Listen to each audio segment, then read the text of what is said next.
पुराने समय की बात है। एक राजा था। एक दिन राजा अपने हाथी पर बैठकर अपने मंत्री के साथ राज्य का भ्रमण कर रहे थे। राजा घूमते घूमते एक दुकान के आगे आकर रुक जाते हैं। राजा रुकने के बाद अपने मंत्री से कहते हैं कि पता नहीं पर क्यों मुझे ऐसा विचार आ रहा है कि मैं इस दुकानदार को फांसी की सजा दे दूं। मंत्री सोचने लगा कि राजा ऐसा क्यों बोल रहे हैं, लेकिन मंत्री राजा से पूछे कि आपने ऐसा क्यों कहा।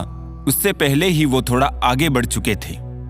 मंत्री ने उस दिन राजा से कुछ भी नहीं पूछा, लेकिन अगले दिन भी मंत्री के दिमाग में बार बार वो बात आ रही थी कि राजा ने उस दुकानदार के बारे में ऐसा क्यों कहा। मंत्री से अब रहा नहीं गया। मंत्री ने भेष बदल लिया और वो आम जनता के भेष में उस दुकान पर पहुंच गया। उस दुकान पर पहुंचने के बाद मंत्री ने देखा कि दुकानदार चंदन की लकड़ी बेचता है। मंत्री ने उस दुकानदार से पूछा कि तुम्हारा धंधा कैसा चल रहा है। दुकानदार ने कहा कि क्या बताऊं मैं आपको, आजकल तो बहुत बुरे हाल हैं।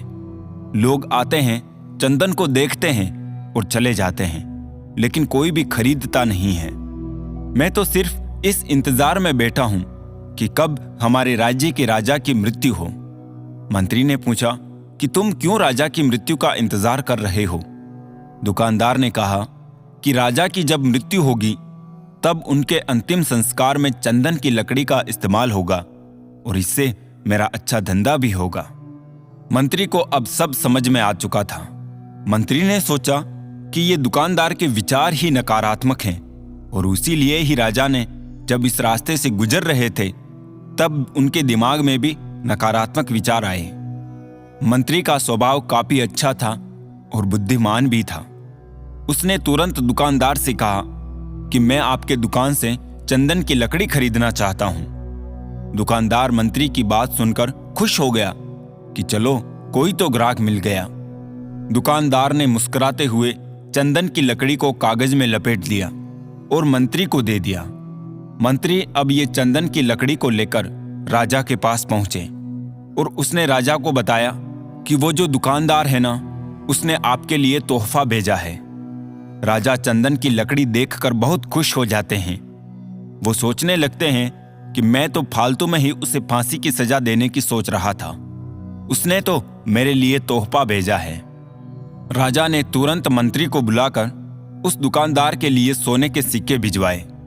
मंत्री अगले दिन सोने के सिक्के लेकर उस दुकानदार के पास जाते हैं और दुकानदार से कहते हैं कि ये लीजिए आपका तोहफा, राजा ने आपके लिए भेजा है।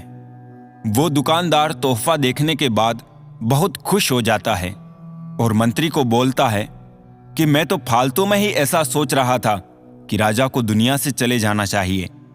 हमारे राज्य के राजा तो बहुत अच्छे और दयालु हैं। इस कहानी से हमें ये सीख मिलती है कि अच्छा सोचने पर ही हमारे साथ अच्छा होता है।